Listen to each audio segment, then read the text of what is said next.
This was the XFL. Can't believe I'm saying that this early into its life cycle, but thanks to the fucked up circumstances we're in, this is quite possibly a reality. The first permanent casualty of the coronavirus epidemic in the sports world. March Madness may have been cancelled, but at least that will be back, hopefully. The same may not be true of yet another foray into spring football. The second coming of the XFL, despite the lack of its predecessor's showmanship and gimmicky nature, didn't even last a full season before shutting down for the year. In the beginning, there was hope that the XFL would be able to continue play in 2021, but apparently that is now off the table. All employees, excluding a few executives, have been laid off from their jobs, adding to the millions currently in a state of limbo. The resurrected XFL might be dead again.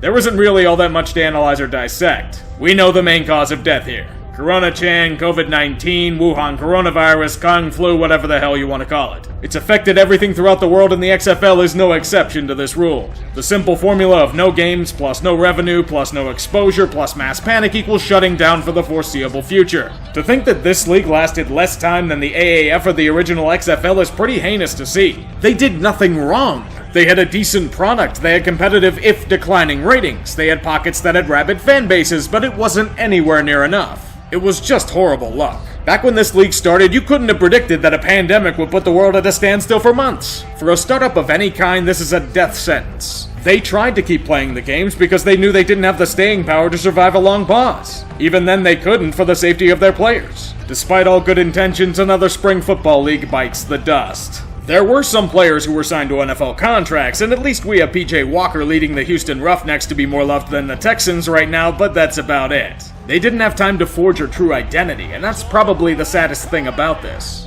At least everyone got paid until the end, unlike the AAF. The XFL was a casualty of circumstance, and they aren't alone. Your favorite restaurant or bar, the small shops in your area, some big box stores, businesses vital to some towns across America? There's a good chance a lot of those places aren't coming back after this is over. Especially in the restaurant industry, the profit margins are razor thin.